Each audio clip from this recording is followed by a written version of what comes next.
यमराज का दरबार लगा हुआ था। यमराज रोज की तरह अपने सिंहासन पर बैठा हुआ था। दरबार के सभी कार्य निपटाने के पश्चात उन्होंने अपने दूत से पूछा, दूत, पृथ्वी लोक पर आज कितने प्राणियों की मृत्यु हुई? महाराज, पृथ्वी लोक पर आज 5 मनुष्यों और 1 हाथी की मृत्यु हुई है। उन सब की आत्माओं को कैद किए हुए आपका विशेष दूत दरबार के बाहर आपके आदेश की प्रतीक्षा में खड़ा है। तो जाओ, जाकर उस दूत को दरबार में उपस्थित होने का हमारा आदेश सुनाओ। कुछ ही देर बाद यमराज का विशेष दूत 6 आत्माओं को साथ लिए यमराज के सामने उपस्थित था। उन आत्माओं पर एक दृष्टि डालकर यमराज ने दूत से कहा, दूत, बड़े आश्चर्य की बात है, इतनी विशाल पृथ्वी पर आज केवल 6 प्राणियों की ही मृत्यु हुई। यह देखकर तो आज मैं भी बड़े आश्चर्य में हूँ। पहले तो कभी ऐसा नहीं हुआ। खैर, कोई बात नहीं, अब तुम जा सकते हो। जो आज्ञा महाराज कहकर वो दूत वहाँ से चला गया।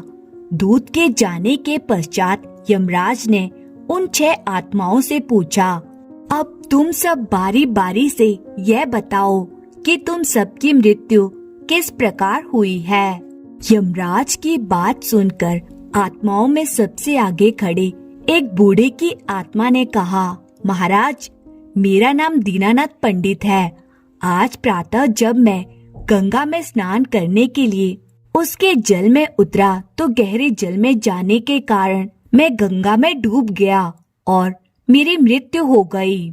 ओ, तुम पवित्र गंगा में डूबकर मृत्यु को प्राप्त हुए हो, इसलिए तुम्हारे लिए स्वर्ग लोक का रास्ता खुला हुआ है। इस प्रकार एक एक करके यमराज ने 4 अन्य मानवीय आत्माओं से भी उनकी मृत्यु के विषय में पूछताछ करके अपना निर्णय उन्हें सुनाया। उसके बाद हाथी की आत्मा से पूछा, हाथी, तुम बताओ, तुम्हारी मृत्यु कैसे हुई? महाराज, मैं वन में अपने साथियों के साथ झुंड में आराम पूर्वक रह रहा था कि आज जंगल में शिकार पर निकले हुए शिकारी ने मुझे अपना निशाना बनाकर मार गिराया। क्या कह रहे हो तुम? इतने विशालकाय होते हुए भी तुम एक शिकारी के हाथों मारे गए। महाराज, मनुष्य नाम का प्राणी बहुत ही चतुर, चालाक व बुद्धिमान होता है। वह चाहे तो अपनी चतुराई व बुद्धि के बल पर अच्छों को नाको चने चुबा सकता है। तभी दीनानाथ पंडित की आत्मा ने कहा, महाराज, हाथी ठीक कह रहा है। मनुष्य नाम का प्राणी बहुत ही चतुर व बुद्धिमान होता है, और यदि वह चतुर व बुद्धिमान होने के साथ साथ चालाक और दुष्ट भी हो, तो वह विद्वान से विद्वान व्यक्ति को भी मजा चखा सकता है। पंडित, क्या तुम ऐसे किसी आदमी को जानते हो जो चतुर व बुद्धिमान होने के साथ साथ चालाक व दुष्ट भी हो? हाँ महाराज, मैं ऐसे आदमी को जानता हूँ। हमारे गांव कलीपुर के कौड़ीमल सेठ में ये चारों दुर्गुण विद्यमान हैं। अपनी चतुराई व चालाकी के बल पर वह बहुतों को नाको चने चुबा चुके हैं। जो व्यक्ति एक बार उनके बिछाए जाल में फंस जाता है, फिर उसका उस जाल में से निकलना मुश्किल हो जाता है। अच्छा, कौड़ीमल सेठ ऐसा विचित्र मनुष्य है? हाँ महाराज।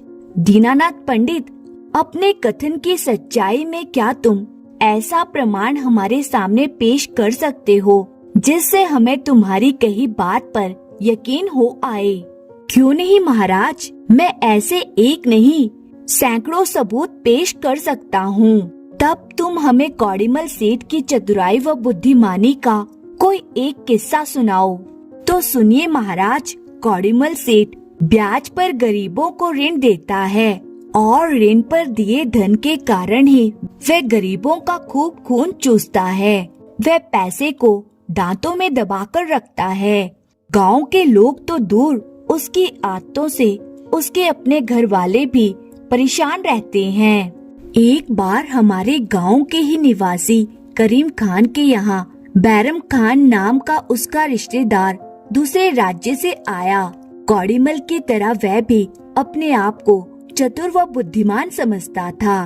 एक शाम जब बैरम खान करीम खान के साथ गांव की चौपाल पर अन्य गांव वालों के साथ बैठा था, तो वे गांव वालों से बोला, इस गांव का कोई भी आदमी यदि मेरे 2 प्रश्नों का उत्तर दे दे तो मैं उसका चेला बन जाऊंगा। बैरम खान की बात सुनकर सब गांव वाले एक दूसरे के मुंह की ओर देखने लगे। वहीं पर कौड़ीमल सेठ भी बैठा था।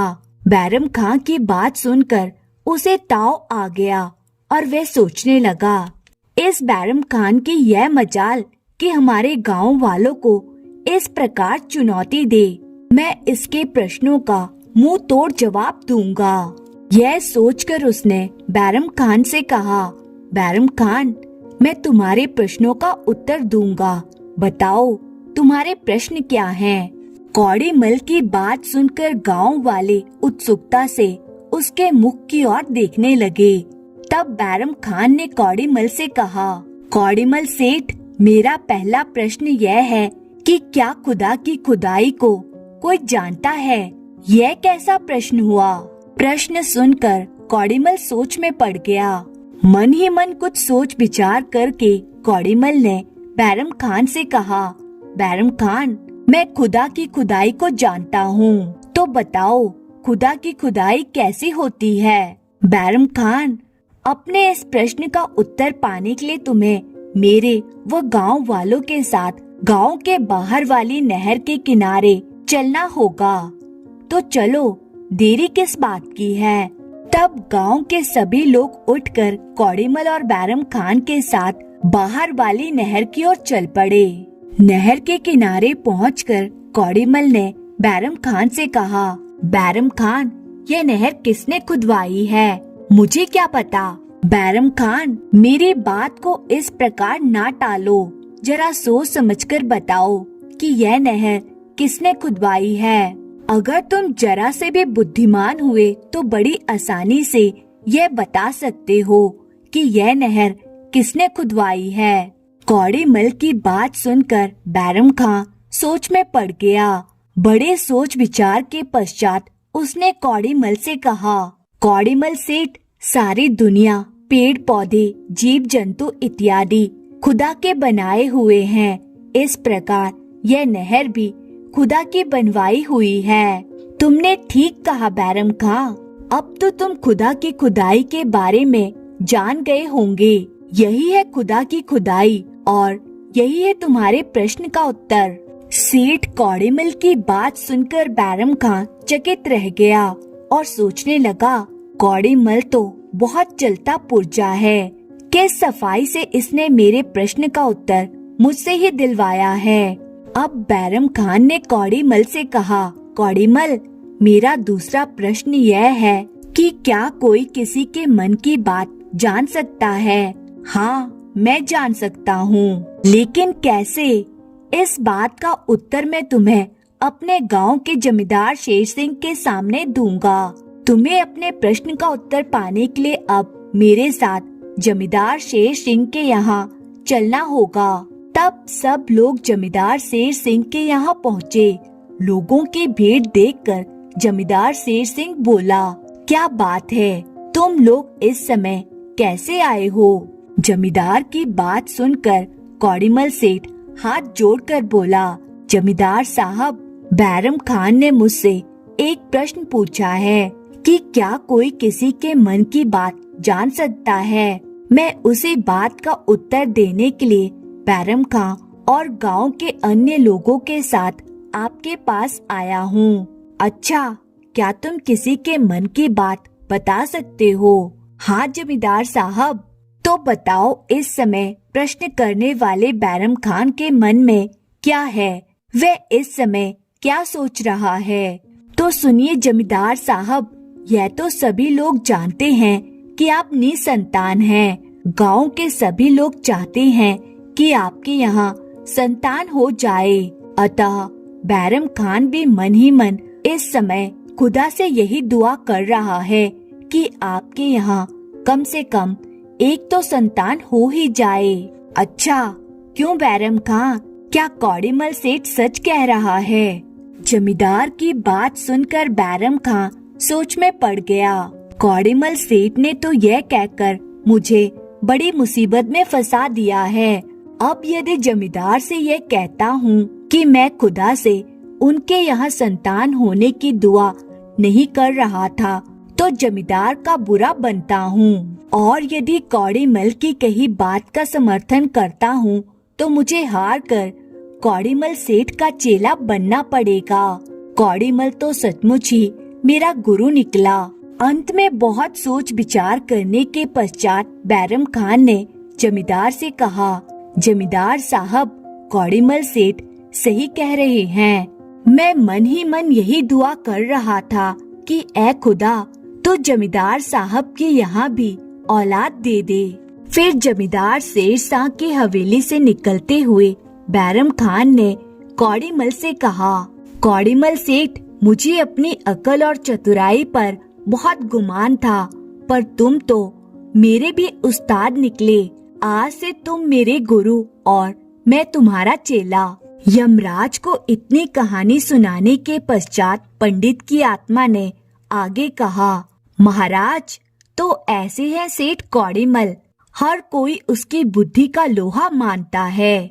यमराज कहते हैं, दीनानाथ, तुम्हारे द्वारा सुनाए किस्से को सुनकर तो अब हमें भी यह लग रहा है कि कौड़ीमल सेठ वास्तव में ही कोई ऊंची चीज है।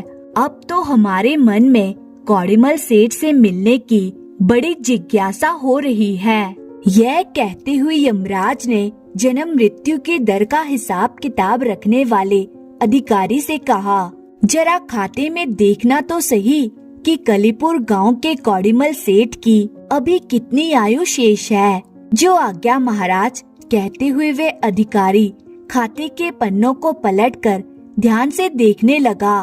कुछ पन्ने पलटने के पश्चात उसने यमराज से कहा, महाराज, कौड़ीमल सेठ की आयु तो पूरी होने वाली है।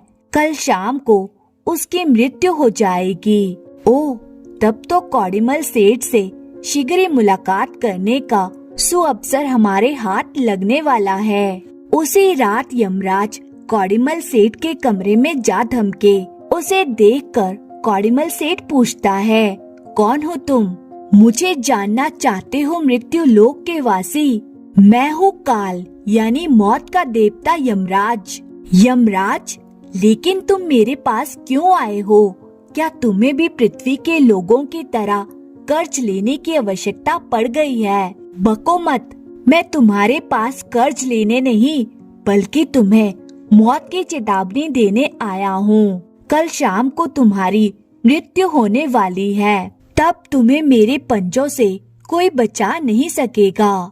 यह सुनकर कौड़ीमल के हाथों के तोते उड़ गए।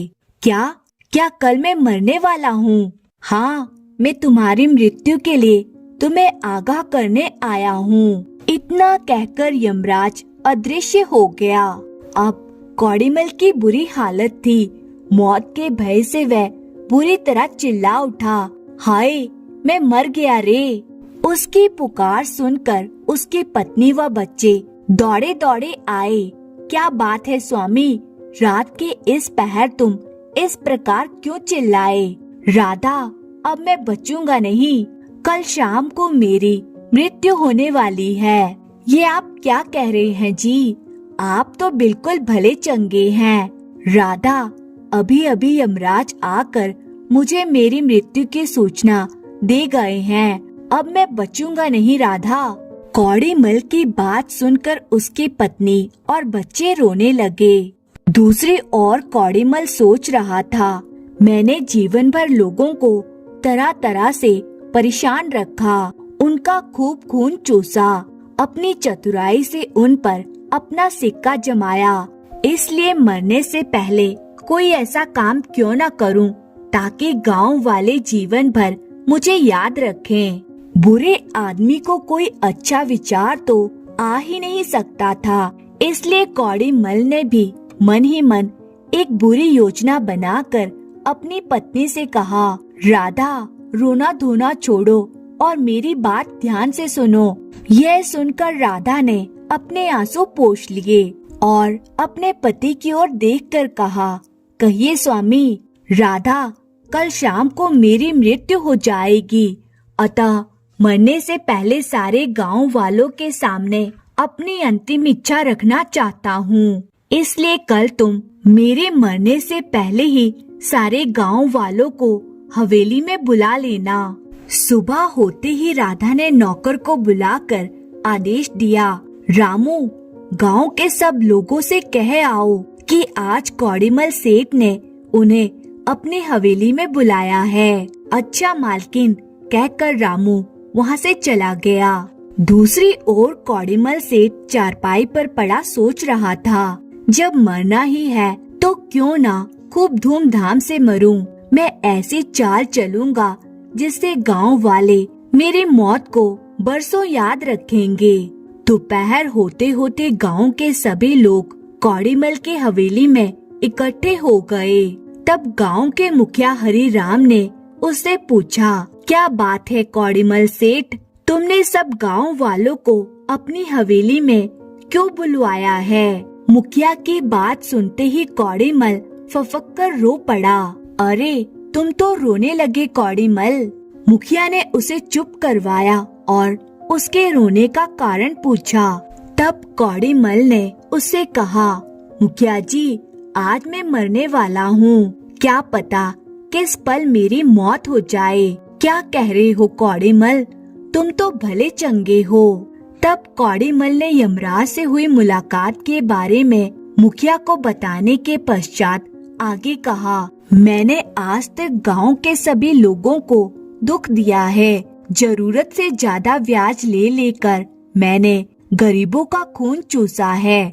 इसलिए मरने से पहले मैं इसका प्रायश्चित करना चाहता हूँ। सेठ कौड़ीमल, तुम्हारे कहने का क्या मतलब है? मुखिया जी, मेरी आपसे प्रार्थना है कि मेरे मरने के बाद आप और गांव वाले मेरी एक अंतिम इच्छा पूरी कर दें। तुम्हारी अंतिम इच्छा क्या है? मेरी अंतिम इच्छा है कि मैं जब मर जाऊं तो मेरे शव के गले में रस्सी बांधकर उसे पेड़ पर टांग देना, जिसे देखकर सारा गांव यह कहे कि यह आदमी जिंदगी भर गरीबों का खून चूसता रहा, इसने जिंदगी में कोई भला काम नहीं किया, इसलिए मरने के बाद इसके शव की यही गति हुई है। यह तुम क्या कह रहे हो कौड़ीमल सेठ? बेशक गरीबों के साथ तुमने कभी अच्छा सुलूक नहीं किया, पर हम तुम्हारे साथ ऐसा कैसे कर सकते हैं?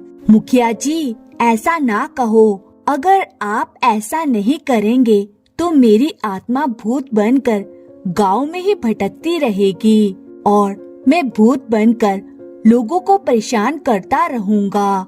मेरी आत्मा को तभी शांति मिलेगी जब तुम सभी लोग मुझे दंड दोगे।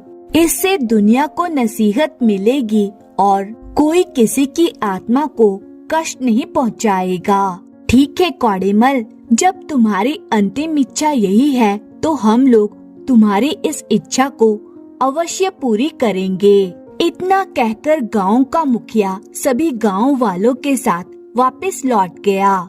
शाम होते ही यमराज कौड़ीमल की चारपाई के पास आ धमका और कहने लगा, कौड़ीमल, मैं आ गया हूँ, चलो हमारे साथ चलने को तैयार हो जाओ। जो आज्ञा यमराज जी, मैं चलने को पूरी तरह तैयार हूँ, बस मुझे कुछ समय की मोहलत दे दो, मैं कुछ लिखना चाहता हूँ। ठीक है, तुम्हें जो लिखना है जल्दी से लिख लो। तब कौड़ीमल जल्दी से एक कागज पर कुछ लिखने लगा। लिखने के पश्चात वह कागज उसने अपनी जेब में रख लिया। उसके बाद कौड़ीमल का शरीर निष्प्राण होकर चारपाई पर गिर पड़ा। तब कौड़ीमल की आत्मा ने कौड़ीमल के शव के वस्त्रों की जेब में से कागज निकाला और उसे अपने पास रख लिया। फिर कौड़ीमल की आत्मा यमराज से बोली, चलो यमराज जी, अब मुझे अपने साथ ले चलो। तब मौत के अदृश्य डोर से बंधी कौड़ीमल की आत्मा यमराज के साथ हवा में ऊपर उठने लगी। जल्दी ही कौड़ीमल की आत्मा के साथ यमराज ऊंचे आकाश में उड़ रहा था। आकाश में उड़ते उड़ते यमराज ने कौड़ीमल की आत्मा से पूछा, कौड़ीमल, हमने सुना है कि तुम बहुत ही चालाक, चतुर व दुष्ट आत्मा हो। क्या ये बात सच है? यमराज जी, आप तो मेरी व्यर्थ ही बढ़ाई कर रहे हैं। फिर भी यदि आप मेरी खूबियों का प्रत्यक्ष प्रमाण देखना चाहते हैं तो कृपया करके मुझे पृथ्वी लोक पर ले चलो, तब देखना मैं वहाँ क्या गुण खिलाकर आया हूँ। यदि ऐसी बात है तो मैं तुम्हें अभी पृथ्वी लोक वापस ले चलता हूँ। और यमराज कौड़ीमल की आत्मा के साथ पृथ्वी लोक की ओर वापस चल पड़ा। फिर वे लोग कौड़ीमल की हवेली के आंगन में पहुँचे तो उन्होंने देखा कि वहाँ उसकी पत्नी राधा रो रही थी और कह रही थी, हाय स्वामी, तुम तो मुझे सचमुच ही छोड़कर चले गए। रोती हुई राधा को गांव की स्त्रियों ने सांत्वना देते हुए कहा, राधा, जो होना था वह तो हो गया, अब सब्र करो और चुप हो जाओ। राधा, अब तो जल्दी से अपने पति की अंतिम इच्छा पूरी करने का प्रबंध करो। तुम लोग ठीक कह रही हो, मेरे स्वामी की अंतिम इच्छा अवश्य पूरी होनी चाहिए। तब गांव वाले एक मजबूत रस्सी लेकर वह चारपाई पर कौड़ीमल के शव को डालकर गांव के बाहर की ओर चल पड़े। आकाश मार्ग से यमराज व कौड़ीमल की आत्मा भी उनके साथ साथ चल रही थी। गांव के बाहर वाले बरगद के पेड़ पर कौड़ीमल का शव उसकी अंतिम इच्छा के अनुसार रस्सी से लटका दिया गया। यह देखकर यमराज पूछता है, कौड़ीमल, यह सब क्या गोरख धंधा है? यमराज जी, देखते जाओ, मरने से पहले ही मैं गांव वालों को अपनी चाल में फंसा आया हूँ। कहकर कौड़ीमल ने यमराज को अपनी योजना के बारे में बताया। उसकी बात सुनकर यमराज चौंक पड़ा। ओ कौड़ीमल, तुम तो वास्तव में ही बहुत चलते पुर्जे हो। भोले भाले गांव वालों को तुम मरते मरते भी धोखा देने से बाज नहीं आए। हाँ यमराज जी, इसी चतुराई की वजह से तो मैं कंगाल से धन्ना सेठ बना था। अपनी जन्मजात आदत को भला मैं कैसे छोड़ सकता था। इधर गांव वाले कौड़ीमल के शव को पेड़ पर लटकाकर अपने अपने घर चले गए।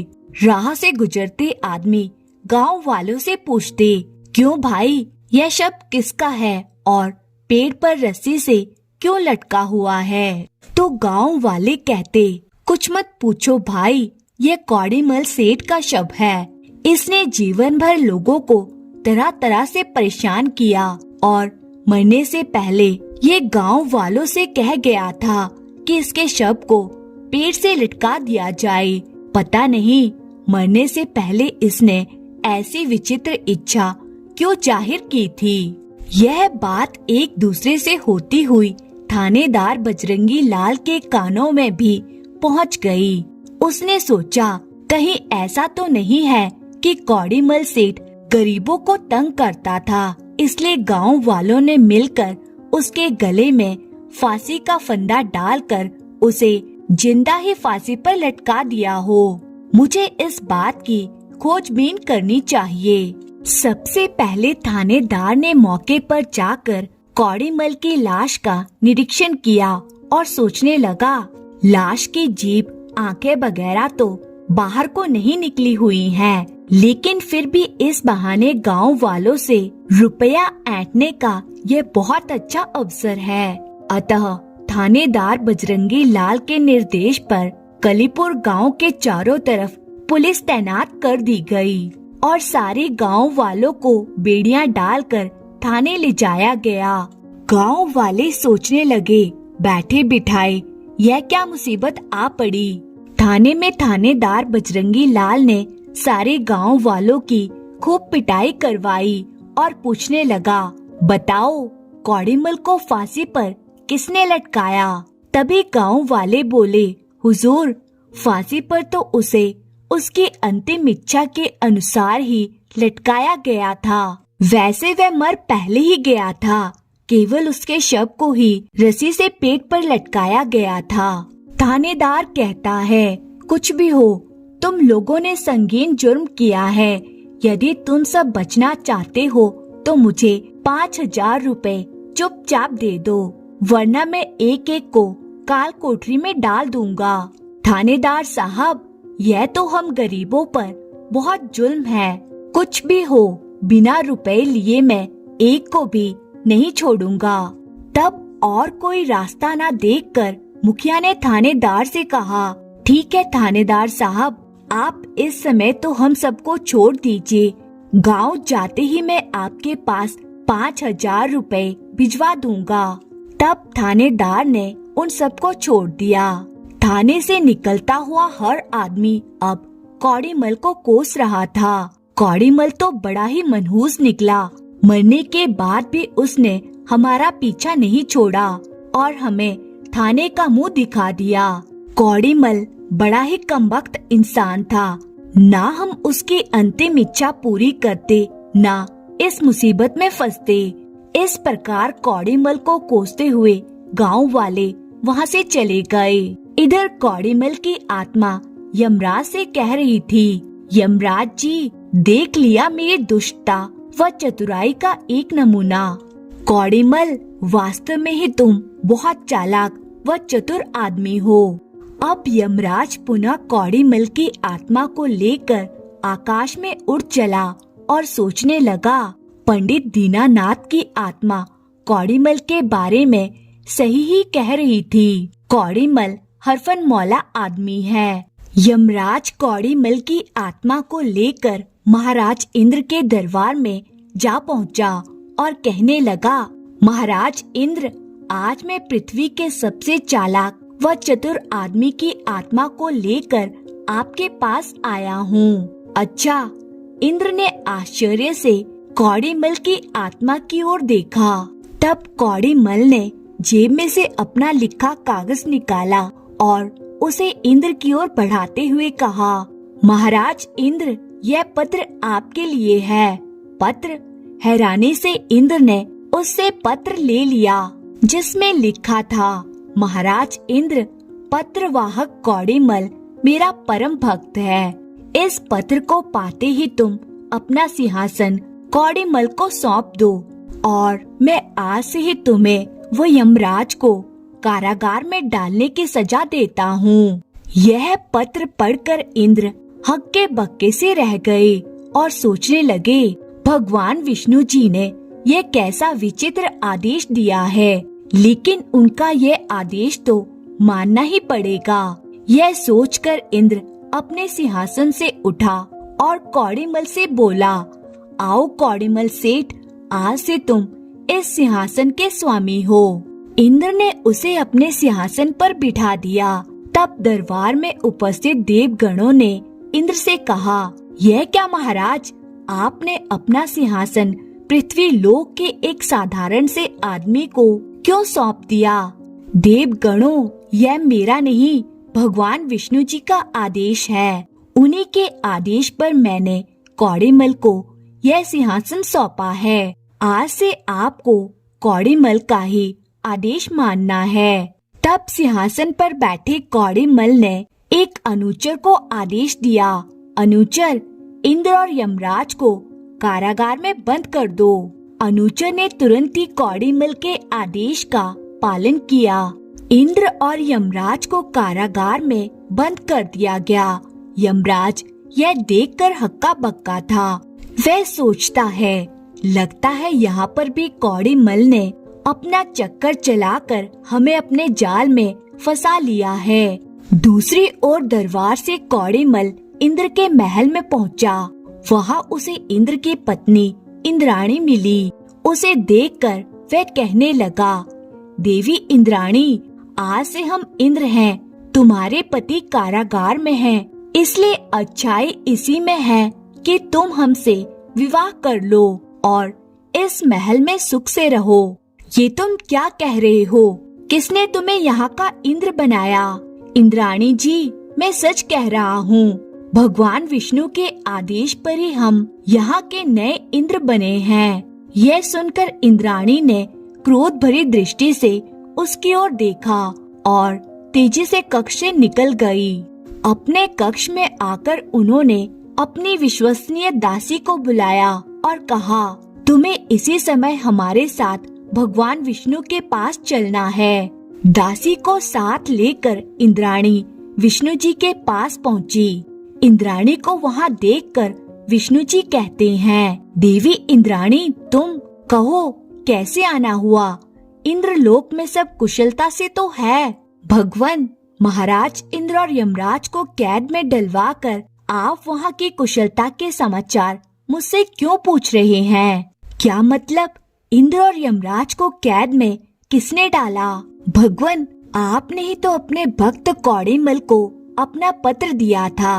अपने पत्र में महाराज इंद्र को उसे सिंहासन सौंपने और महाराज इंद्र को व यमराज को कारागार में डालने के आदेश आपने ही तो दिए थे। यह सुनकर विष्णु भगवान चौंके और कहने लगे, देवी इंद्राणी, लगता है किसी ने इंद्र और यमराज के विरुद्ध कोई गहरा षड्यंत्र रचा है।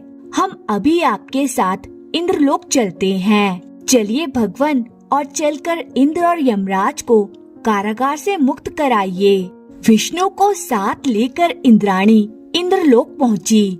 इंद्र के सिंहासन पर बैठे कौड़ीमल से विष्णु जी ने पूछा, कौन हो तुम?